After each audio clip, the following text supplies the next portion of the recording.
오늘 본문은 멜기세덱이라는 사람에 대해서 얘기하는 것으로 시작됩니다.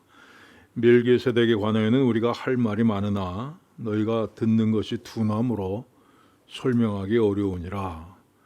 이 멜기세덱은 창세기에 등장하는 인물입니다. 시날, 엘라살, 엘람, 고임 이렇게 네 나라가 연합군을 편성해서 소돔과 고모라를 공격하고 모든 재물을 빼앗아가고 아브라함의 조카 롯까지 붙잡아 갔습니다. 그래서 아브라함이 318명의 군사를 데리고 이 4개국 연합군과 전투를 벌입니다. 그리고 승리해서 모든 것을 빼앗겼던 것을 도로 찾아갖고 오고 조카 롯도 역시 다시 찾아갖고 옵니다. 이렇게 승리를 거두고 돌아오는 길에 멜기세덱을 만납니다. 살렘 왕 멜기세덱이 떡과 포도주를 가지고 나왔으니 그는 지극히 높으신 하나님의 제사장이었더라. 이 살렘 왕 멜기세덱이라고 했는데 먼저 살렘이라고 하는 나라에 대해서 생각해 봅니다. 이 살렘이라는 단어는 평강이라는 뜻입니다. 그러니까 살렘 왕은 곧 평강의 왕입니다. 또 멜기세덱이라는 말은 의의 왕이란 뜻입니다. 그런데 살렘이라는 나라는 성경에도 나오지 않고 역사에도 나타나지 않습니다. 그럼 살렘이 도대체 어디에 있는 나라입니까? 시편을 봅니다. 하나님은 유다에 알려주셨으며 그의 이름이 이스라엘에 알려주셨도다. 그의 장막은 살렘에 있으며, 살렘은 하나님이 계신 곳이라고 말씀합니다. 그럼 멜기세덱은 누굽니까? 히브리서는 멜기세덱에 대해서 이렇게 말씀합니다. 아버지도 없고 어머니도 없고 족보도 없고 시작한 날도 없고 생명의 끝도 없어. 하나님의 아들과 닮아서 항상 제사장으로 있느니라. 멜기세덱은 부모도 없고 태어난 날도 없고 죽는 날도 없다 얘기합니다. 또 하나님과 인간 사이에 항상 제사장으로 존재한다고 말씀합니다. 또 멜기세덱이 떡과 포도주를 가지고 나왔다 합니다. 살렘 왕 멜기세덱이 떡과 포도주를 가지고 나왔으니, 떡과 포도주는 무엇입니까? 바로 성찬을 얘기하는 겁니다. 자, 정리를 해봅시다. 살렘 왕이란 평강의 왕입니다. 살렘이란 나라는 하나님께서 계신 곳이고, 그 나라의 왕인 멜기세덱은 부모도 없고 태어난 날도 없고 죽는 날도 없는 영원한 분입니다. 그리고 그분은 하나님과 인간 사이에 제사장이 되십니다. 멜기세덱이 떡과 포도주를 가지고 나왔다고 말씀합니다. 자, 그러면 그는 누굽니까? 이 두말할 것도 없이 예수님입니다. 그러니까 예수님께서 아브라함 시대에 아브라함에게 멜기세덱이라는 제사장의 모습으로 나타나신 겁니다. 그 예수님은 이렇게 말씀하십니다. 너희 조상 아브라함은 나의 때 볼 것을 즐거워하다가 보고 기뻐하였느니라. 자, 이렇게 사도 바울이 멜기세덱에 대해서 한참 설명을 하다가 중간에 그쳐버립니다. 왜냐하면 아무리 설명해도 너희가 못 알아듣기 때문에 더 이상 설명하기 어렵다 얘기합니다. 그러면서 이렇게 말합니다. 때가 오래되었으므로 너희가 마땅히 선생이 되었을 터인데 너희가 다시 하나님의 말씀의 초보에 대하여 누구에게서 가르침을 받아야 할 처지니 단단한 음식은 못 먹고 젖이나 먹어야 할 자가 되었다. 자, 내가 그만큼 가르쳐 줬으면 이제는 좀 이제 선생이 돼서 이제 다른 사람을 가르쳐 줘야 될 텐데 또 믿음의 기초에서 헤매고 있다는 겁니다. 그래서 좀 더 깊은 얘기를 하고 싶은데 도저히 못 알아듣는다는 겁니다. 이 1996년, 그러니까 32년 전에 제가 대만에 중국어를 배우러 간 적이 있습니다. 타이베이에 있는 담강대학 단장 따슈에서 제가 중국어를 1년 동안 배웠습니다. 근데 제가 워낙에 바쁜 몸이다 보니까 1년 동안에 한국에 8번, 미국에 1번을 다녀왔죠. 그래서 갔다 오면 또 다시 기초반, 갔다 오면 또 기초반. 그래서 어떤 분이 저한테 물어봐요. 목사님, 대만에 1년 동안 연수하셨으면 중국어 잘하시겠네요. 제 대답은 항상 똑같습니다. 기초는 튼튼합니다. 근데 어떤 분들은 예수 믿은 지 참 오래된데도 불구하고 여전히 기초반에 있는 분들이 계십니다. 누가 당신 구원받았습니까? 하면 자신이 없어 우물쭈물하다가 이상한 데 끌려가는 분도 계시고, 뭐 죽으면 천국 가실 자신이 있습니까? 물으면 저 같은 게 어떻게 뻔뻔스럽게 천국에 가겠습니까? 이렇게 한심한 대답을 하는 분도 있습니다. 기초반에서 10년 동안 반장을 하고 있는 겁니다. 그래서 본문은 이는 젖을 먹는 자마다 어린아이니 의의 말씀을 경모하지 못한 자요, 그 이상을 나가지 못한다 말씀합니다. 저는 돌잔치 갈 때마다 주인공에게 늘 미안한 마음을 갖습니다. 왜냐하면 상다리가 부지로 부러지도록 차려놓고 어른들끼리 뭐 먹고 뭐 떠들고 잔치를 하는데 정작 주인공은 어떻게 하고 있어요? 우유병을 들고 있습니다. 그나마 우유병 들고 있으면 좀 난데 이 가짜 젖꼭지를 입에다 넣고 쪽쪽 빨면서 저를 빤히 쳐다보고 있으면 정말 미안해서 차마 숟가락을 들 수가 없습니다. 그래서 젓가락으로 먹습니다. 여러분도 믿음이 좋은 사람을 그저 부러운 눈으로 쳐다보고만 있지 마십시오. 언제까지나 좀만 먹지 말고 정말 상에 차려진 음식들 그 마음껏 먹는 그런 놀라운 믿음의 세계 안으로 여러분들 들어오시길 바랍니다. 자, 오늘 본문은 그러므로 우리가 그리스도의 도의 초보를 버리고 죽은 행실을 회개함과 하나님에 대한 신앙과 세례들과 안수와 죽은 자의 부활과 영원한 심판에 관한 교훈의 털을 다시 닦지 말고 완전한 대로 나아갈지니라 말씀합니다. 믿음의 기초가 있다고 말씀합니다. 그 기초는 첫째는 회개와 믿음입니다. 죄를 회개하고 용서받은 다음에 하나님을 향해서 믿음을 갖는 겁니다. 근데 두 번째는 세례와 안수입니다. 세례 받아서 하나님의 백성 되고 안수를 통해서 은사를 받는 것을 말합니다. 세 번째는 부활과 심판입니다. 앞으로 다가올 하나님 나라를 소망 가운데 바라보는 겁니다. 이 세 가지가 믿음의 기초라고 얘기합니다. 근데 이것을 한마디로 말하면 구원입니다. 자, 구원이란 뭡니까? 구원이란 우리 죄로 인해서 우리 죽었던 영혼이 다시 살아나는 것을 뜻합니다. 하나님을 모르고 이 세상이 전부인 줄 알고 살던 사람이 눈이 열려져서 하나님께서 살아계신 것을 보는 겁니다. 그리고 하나님 앞에서 자신이 얼마나 더러운 죄인인가를 깨닫고 예수 그리스도의 십자가 보혈로 깨끗하게 씻김 받는 겁니다. 새로운 삶을 살아가는 겁니다. 그리고 이 세상에서 삶이 끝나면 그 뒤에 기다리고 있는 영원한 천국을 소망하면서 살아가는 겁니다. 여러분, 이것이 구원이에요. 이건 믿음의 기초입니다. 그래서 여러분들이 구원받았다는 사실을 다시 한번 확신하시고 다시는 이 문제에 매달리지 마시길 바랍니다. 여러분, 성경 말씀합니다. 누구든지 주의 이름을 부르는 자는 구원을 받으리라. 누구든지라고 했습니다. 여기 어떤 자격도 없고 아무리 더러운 죄인이라도 괜찮습니다. 누구든지 예수 이름 부르면 구원받는다 말씀합니다. 또 우리가 구원을 받는 것은 우리가 무슨 의로운 행위를 해서가 아니라 하나님의 은혜로 구원받는다 말씀합니다. 우리를 구원하시되 우리가 행한 바 의로운 행위로 말미암지 아니하고 그의 긍휼하심을 따라 중생의 시승과 성령의 새롭게 하심으로 하셨나니. 여러분, 그래서 구원은 전적으로 하나님의 선물입니다. 너는 그 은혜에 의하여 믿음으로 말미암아 구원을 받았으니 이것은 너희에게서 난 것이 아니요 하나님의 선물이라. 여러분, 선물이란 뭡니까? 선물이란 주는 사람이 아무런 대가 없이 주는 겁니다. 받는 사람이 선택할 수 있는 게 아니에요. 구원은 우리가 노력한다고 해서 얻을 수 있는 것이 아니고 우리가 달라고 해서 얻을 수 있는 것이 아닙니다. 구원은 전적으로 하나님의 은혜요 값없이 주시는 선물입니다. 여러분, 천국에 뭘 타고 갑니까? 천국은 기차 타고 갑니다. 여기 그 증거가 있습니다. 나는 구원 열차 올라타고서 하늘나라 가지요. 지옥도 역시 기차를 타고 갑니다.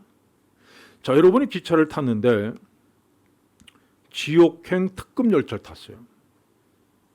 타는 곳은 세상이라는 역이고 내리는 곳은 지옥이라는 역입니다. 이 기차는 한 번 타면 종점에 도착할 때까지 아무도 내릴 수 없습니다. 그 지옥에 가까울수록 점점 뜨거워지는데 이 기차의 냉방 장치가 얼마나 잘 되어 있는지 전혀 뜨거운 걸 느낄 수 없습니다. 그 사람들이 시원한 객실에 모여 앉아서 노래도 부르고 아주 즐겁게 여행하고 있습니다.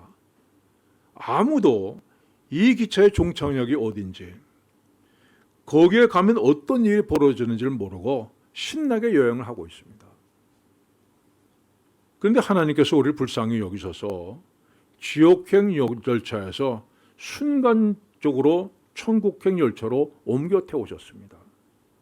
자, 우리는 달리는 기차에서 내릴 수 있는 능력도 없고 마주쳐 지나가는 열차로 바꿔 탈 수 있는 능력도 없습니다. 더구나 우리는 바꿔 타야 된다는 생각조차도 하지 않는 사람들입니다. 근데 어느 날 우리가 눈을 떠서 주위를 둘러보니까 기차가 바뀐 것을 알게 됐습니다. 자, 지옥으로 가는 기차에서 내린 기억도 없고 천국으로 가는 기차에 탄 기억도 없습니다. 우리가 어느 날 옮겨져 있다는 사실만 깨닫게 된 겁니다. 여러분, 이게 구원이 은혜로 주어지는 것이기 때문에 여러분이 때로 내가 정말 구원을 받았는가 의심이 됩니다. 만약 우리가 구원을 얻기 위해서 뭔가 내가 한 일이 있고 그 대가로 구원을 얻었다고 하면 그건 구원받은 분명한 확신이 있을 겁니다. 구원받으려면 예배당을 하나 지어 바쳐야 된다. 구원받으려면 100일 기도를 해야 된다 하면 분명한 구원의 확신이 있죠. 가끔 무심하는 마음이 들어올 때 그 자기가 지어 바친 예배당을 돌아보거나 또 100일 기도하고 기념사진 찍은 거 꺼내보면 내가 구원은 받았구나 확신할 겁니다. 근데 구원을 얻기 위해서 내가 한 일이 하나도 없는데 내가 구원을 받았습니다. 자꾸만 의심이 드는 거예요. 여러분, 그러나 구원은 위로부터 내려오는 하나님의 선물이고 전적인 은혜입니다. 우리가 해야 할 일은 단지 믿음으로 그 사실을 받아들이는 것뿐입니다. 여러분이 예수님을 여러분의 구주로 고백하십니까? 여러분, 하나님의 아들이신 예수께서 내 죄를 대신해서 십자가에 달리시고 내 죄를 용서하시다는 사실을 믿으십니까? 여러분, 그렇다면 여러분 분명히 구원받은 사람입니다. 다시는 여러분 내가 구원받았나? 여러분 이런 쓸데없는 생각하지 마시길 바랍니다. 또는 우리가 받은 구원은요 결코 취소되지 않습니다. 고린도전서는 이렇게 시작됩니다. 고린도에 있는 하나님의 교회 곧 그리스도 예수 안에서 거룩하여 주고 성도라 부르심을 받은 자들. 이 사도 바울이 고린도 교회 교인들을 향해서 하나님의 교회다 부릅니다. 그 다음에 그리스도 예수 안에서 거룩해지고 성도라 부르심을 받은 자들이라고 부릅니다. 그런데 이어서 뭐라고 합니까? 형제들아, 내가 신령한 자들을 대함과 같이 너희에게 말할 수 없어서 육신에 속한 자, 곧 그리스도 안에서 어린 아이들을 대한 것 같이 하노라. 자, 처음에는 거룩한 성도라고 불렀는데 그 뒤에는 신령한 자로 대할 수 없다. 너희는 육신에 속한 자 같다 얘기합니다. 이 두 구절을 합치면 너희는 거룩한 성도들이다. 근데 신령하지 않다. 육신에 속한 자 같다 얘기합니다. 또 너희 중에 심지어 음행이 있다 함을 들으니 그런 음행은 이방인 중에서도 없는 것이라. 너는 거룩한 성도들이다. 그런데 너희는 여전히 음행하고 있다 얘기합니다. 내가 너희를 부끄럽게 하려 하여 이 말을 하노니 너희 가운데 그 형제간의 일을 판단할 만한 지혜 있는 자가 이같이 하나도 없느냐. 너는 거룩한 성도들이다. 그런데 너희는 부끄러움을 당해 마땅하다는 겁니다. 자, 이렇게 고린도 교인들은 욕먹고 손가락질 받아야 마땅한 사람들입니다. 그런데 그 이름은 여전히 하나님의 교회, 거룩한 성도들입니다. 자, 여러분이 하나님의 자녀답지 못하게 살 수 있습니다. 세상 사람들보다 더 못하게 살고 세상 사람들에게 손가락질 받으며 살 수도 있습니다. 여러분, 그러나 한 가지 분명한 것은요, 여러분이 하나님의 자녀가 되었다는 것은 결코 변할 수 없는 사실이라는 겁니다. 성경 말씀합니다. 하나님의 은사와 부르심에는 후회하심이 없느니라. 여러분이 비록 부끄러운 모습으로 산다 해도 여러분의 신분은 조금도 바뀌지 않습니다. 여전히 하나님의 거룩한 자녀라는 사실을 성경은 분명히 말씀하고 있습니다. 자, 이어서 본문이 이렇게 말씀합니다. 단단한 음식은 장성한 자의 것이니 그들은 지각을 사용함으로 연단을 받아 선악을 분별하는 자들이니라. 성숙한 신앙인은 지각을 사용함으로 연단을 받는 사람들이다 말씀합니다. 여러분, 지각이란 뭡니까? 사리를 분별하는 양식이죠. 자기 감정에 따르지 않고 이성적인 판단을 하는 겁니다. 여러분, 믿음이 장성해서 정말 굳은 음식을 먹는 신앙일 되면 더 이상 여러분 감정적으로 사시면 안 됩니다. 하고 싶으면 하고 하기 싫으면 그만두는 그 자세 가지고는 언제까지나 젖을 먹는 어린아이 신앙에 머무를 수밖에 없습니다. 자, 여러분 중에 누가 아침에 일어나서 오늘은 왠지 출근할 기분이 아니야. 오늘 관대겠어. 그리고 골프나 하러 가자. 그러면서 골프채 챙기는 분이 계세요. 근데 왜 믿음 생활은 여러분 감정대로 하십니까? 오늘 왠지 교회 갈 기분이 아니야. 그러면서 하루 쉬어보세요.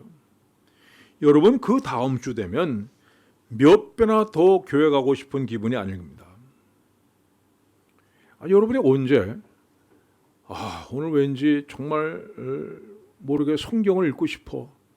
여러분 그런 적이 있습니까? 오늘 정말 왠지 모르게 기도하고 싶어.